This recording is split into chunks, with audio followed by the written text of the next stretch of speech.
এত রাতে ঘরে বাতি কেন? বাচ্চাগুলি কেন কান্না করে? মহিলা ঘরের ভিতর থেকে আওয়াজ দিয়ে কয়, মুসাফির, তুমি তোমার পথে চলে যাও, আমাকে কোনো প্রশ্ন করে তুমি আমার কলিজায় আঘাত দিও না, দুঃখ তুমি বাড়ায়ও না, কষ্ট তুমি বাড়ায়ও না, তুমি তোমার পথে চলে যাও, আমাকে কোনো বিরক্ত করো না। আমিরুল মুমিনিন ওমর নিজের পরিচয় তিনি দেন না, পরিচয় না দিয়ে আবারও জিজ্ঞেস করেন, মা গো, তোমার মনের দুঃখটা কি একটু বলো, দেখি আমি তোমার কোনো উপকার করতে পারি কিনা। মহিলায় কয়, না, তোমার কাছে বলে কোনো লাভ নাই, উপকার তুমি করতে পারবা না, তুমি চলে যাও তোমার পথে, তোমার কাছে বলার কোনো প্রয়োজন নাই। কিন্তু আমিরুল মুমিনিন ওমর নিজের পরিচয় না দিয়া আবারও তিনি বলতেছেন, মা গো, একটু বলো না, বাচ্চাগুলি কেন কান্না করে, কেন এত রাত্রে ঘরে আলো জ্বলে? এইবার মহিলায় বলতেছে, মুসাফির, তুমি যখন বারবার জিজ্ঞেস করছো তাহলে শোনো, এই 3টা বাচ্চা হলো আমার স্বামীর রেখে যাওয়া আমানত। আমার স্বামী অমুক যুদ্ধে তিনি শহীদ হয়ে গেছেন, তার অবুঝ 3টা শিশু, 3টা বাচ্চা আমার কাছে আমানত। আমি মা বাচ্চাগুলি নিয়ে বড় বিপদে আছি, বাচ্চাগুলি আমার ছোট, এখনো কাজ করার বয়স হয় নাই। আজ 3 দিন হয়ে যায় আমার বাচ্চাগুলির পেটে কোনো খানা নাই।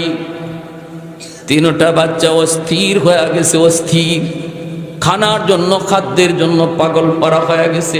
একটা বাচ্চা, আমার দুধের বাচ্চা, আমার বুকের দুধটা পর্যন্ত শুকায় গেছে, ঘরে কিছু নাই। আজ সন্ধ্যাবেলা একটা বাচ্চা পেটের ক্ষুধায় অজ্ঞানের মতো।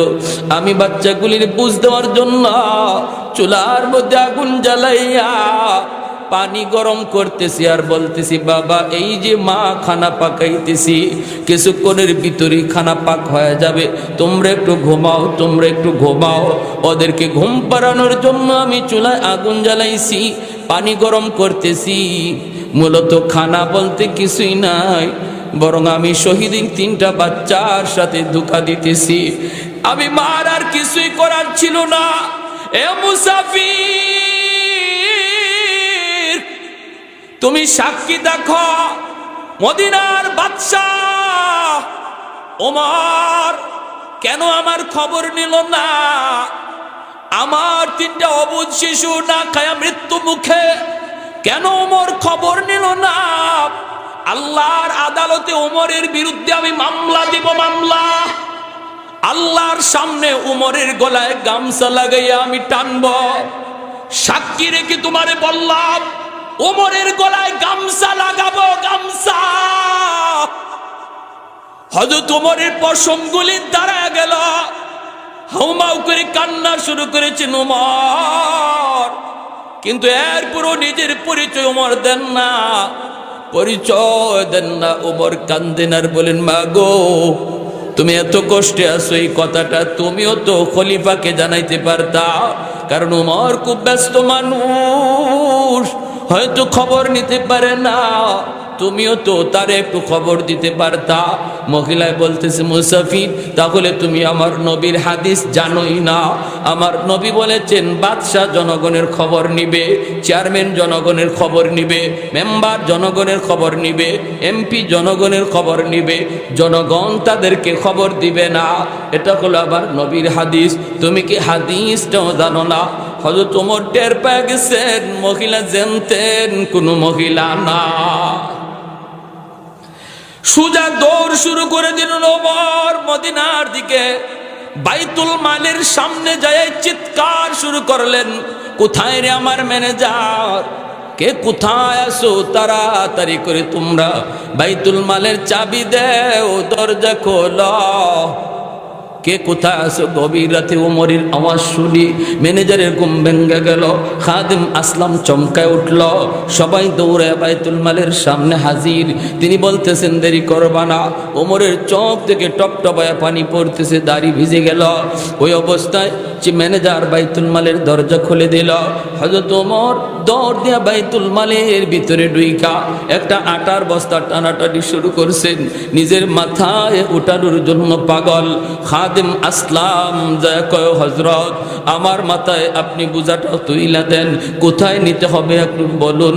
হযরত ওমর কান্দে আর কয় আসলাম সর সর, তোর মাথায় বস্তা তুলে দিলে উমরের গলায় গামছা লাগবে, গামছা, তাও আল্লাহর আদালতে গামছা লাগবে। তোর মাথায় বোঝা তুলে দিলে গামছা থেকে উমর বাঁচবে না। ওমরের গলায় গামছা লাগানো থেকে যদি বাঁচাতে চাও, দ্রুত আমার মাথায় তোমরা বোঝাটা উঠায় দাও, আমার মাথায় বোঝা উঠায় দাও। অর্ধ পৃথিবীর বাদশাহ আটার বস্তা মাথায় লইয়া দৌড় শুরু করলেন, কাঁদতেছেন আর দৌড়াইতেছেন আর বলেন, মালিক আমার রাজ্যের ভিতরে একজন মানুষ যদি না খায় মারা যায়, কিয়ামতের ময়দানে আমি কেমন করে জবাব দেব? আমার এরিয়ার ভিতরে একজন মানুষ যদি মজলুম হয়, অত্যাচারিত হয়, তার উপরে জুলুম হয়, জবাব আমি কেমন করে দিব?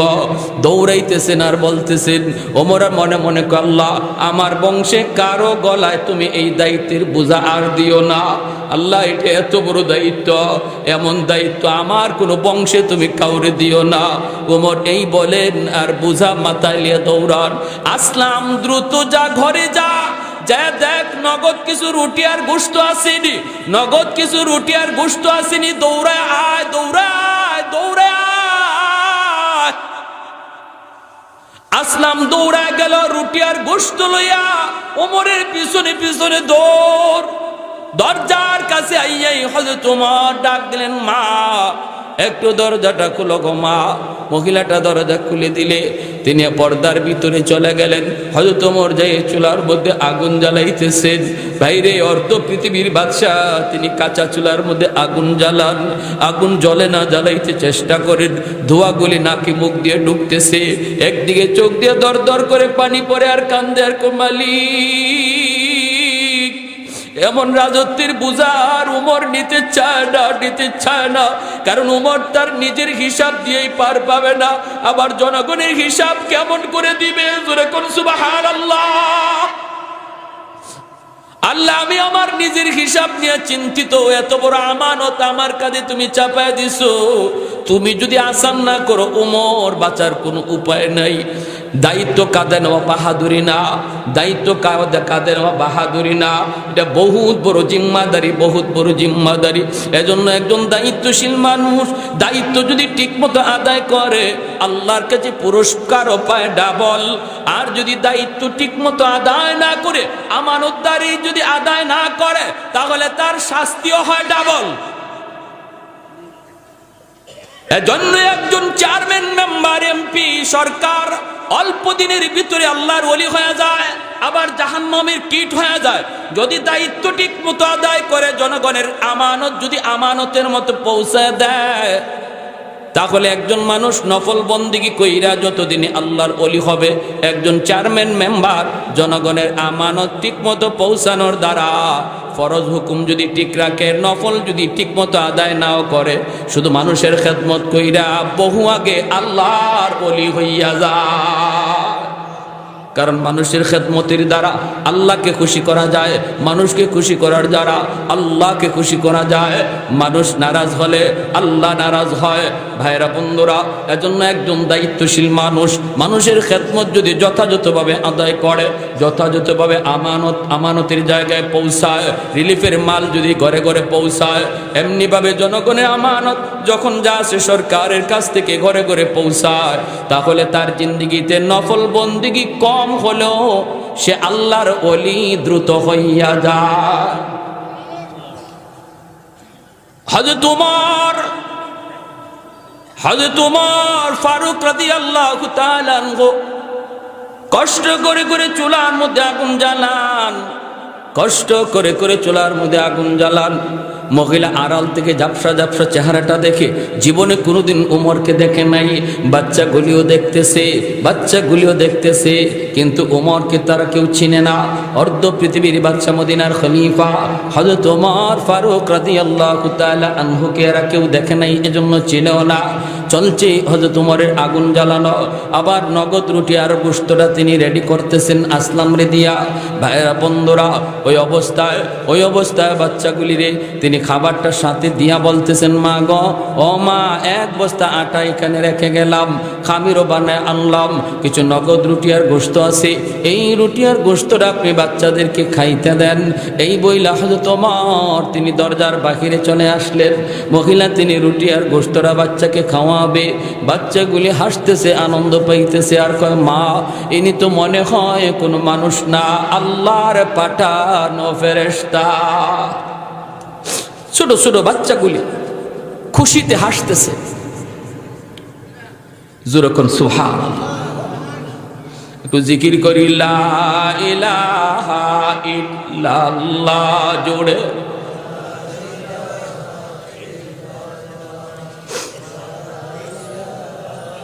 আরো জোরে, লা ইলাহা ইল্লাল্লাহ।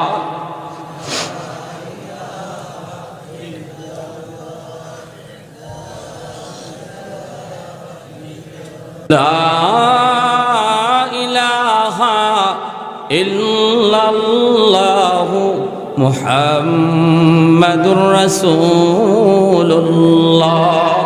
জোরে সুরে বলি সাল্লাল্লাহু আলাইহি ওয়াসাল্লাম। তাহলে দায়িত্বশীল মানুষ যদি সমাজের দায়িত্ব ঠিকমতো আদায় করে, নফল বন্দেগী কম হলেও সে আল্লাহর ওলি হয়।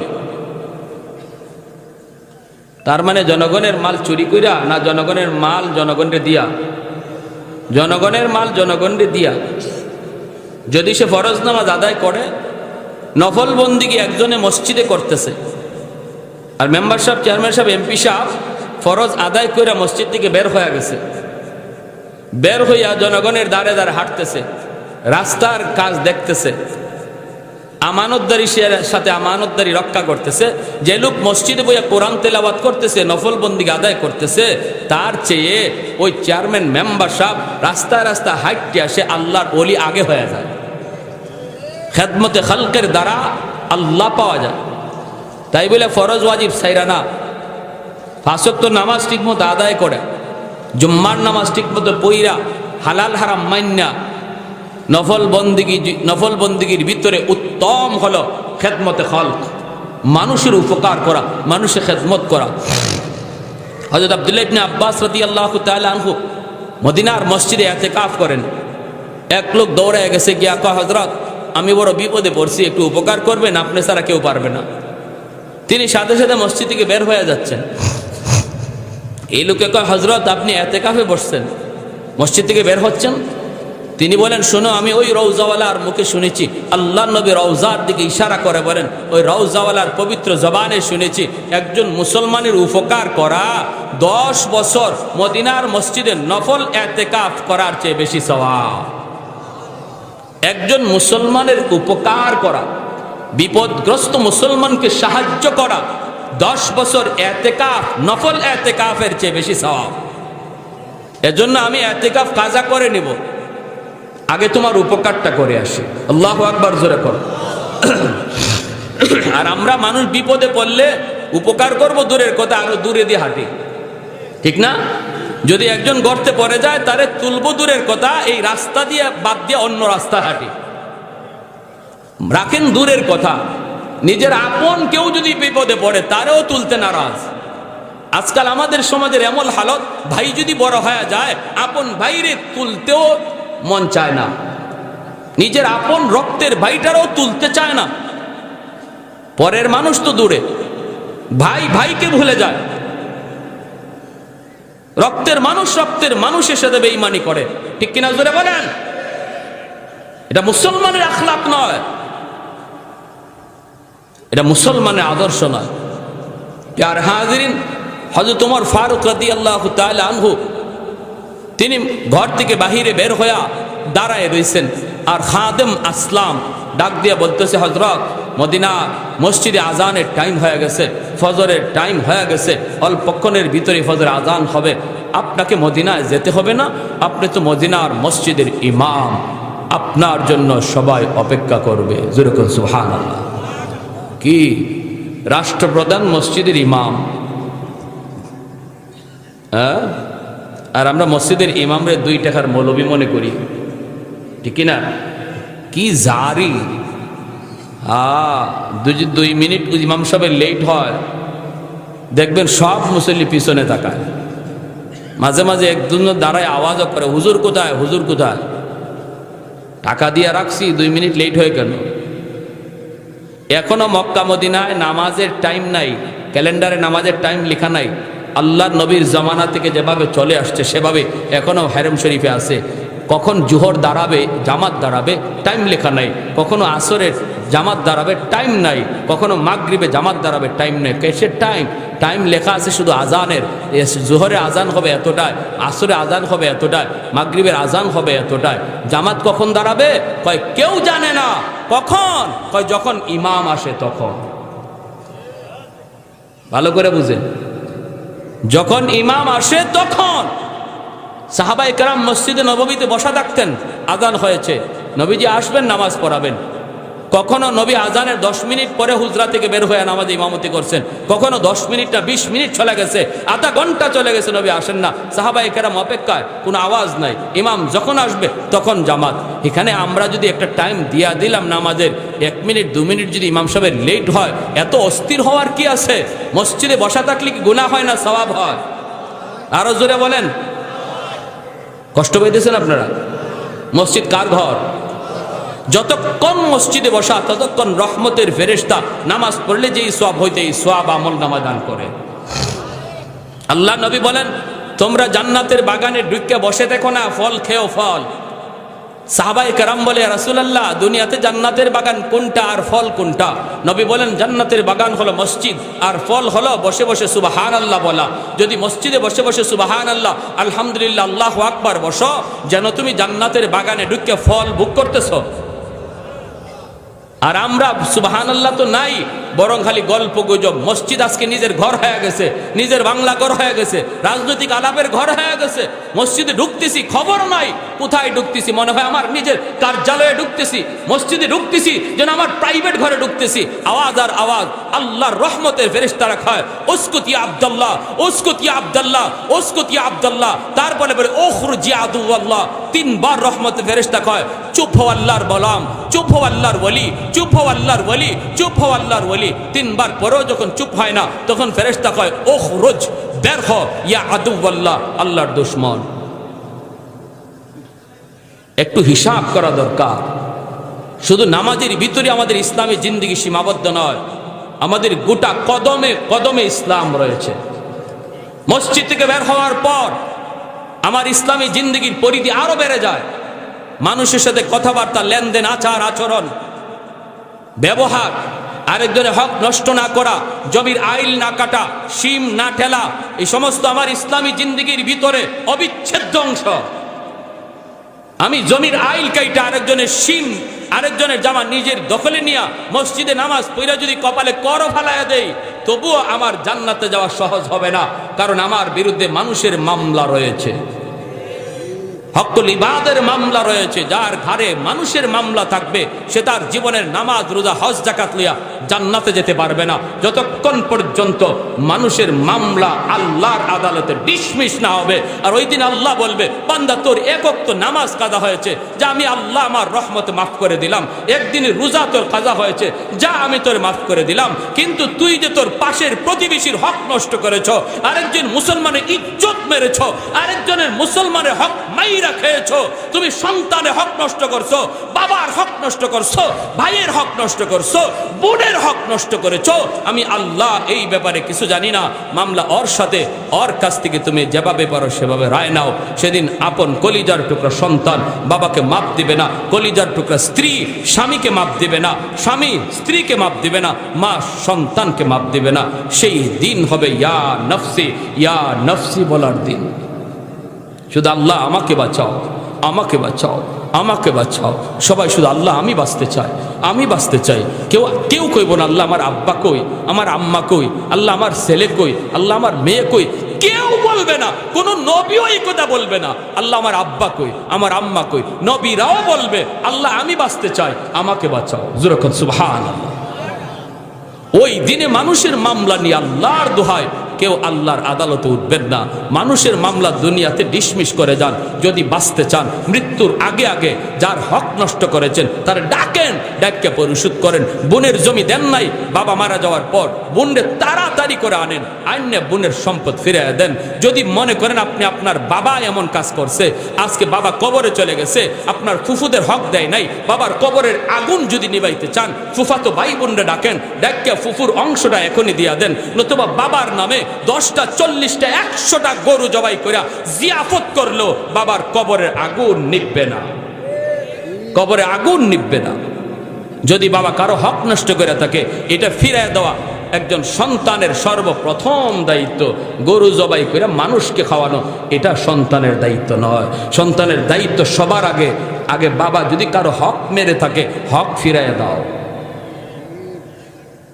অসুবিধা হইতেছে? কষ্ট পাইতেছেন আপনারা? বুঝের জন্য বলছি ভাই, যদি আমাদের কারো কাছে এই ভুলটা থাকে, আমরা সংশোধন করে নেব, সংশোধন করে নিব। হযরত ওমর ফারুক রাদিয়াল্লাহু তাআলা আনহু দরজার বাহিরে আসছেন, আসলাম বলতেছে, হযরত মদিনার মসজিদে আজান হয়ে গেছে, ফজরে আজান হয়ে গেছে, আপনাকে ইমামতি করতে হবে, আপনি যাবেন না? হযরত ওমর বলতেছেন, আসলাম একটু অপেক্ষা কর, এখানে দাঁড়ায়া দাঁড়ায়া আমি ওই শহীদের 3টা এতিম বাচ্চার কান্নার আওয়াজ শুনেছিলাম, আমার মন বলতেছে এখানে দাঁড়াইয়া আমি ওই এতিম বাচ্চাগুলির একটু হাসি শুনে যাই। দরজার পাশে ওমর দাঁড়ায় রয়েছেন বাচ্চাগুলির একটু হাসির শোনার জন্য।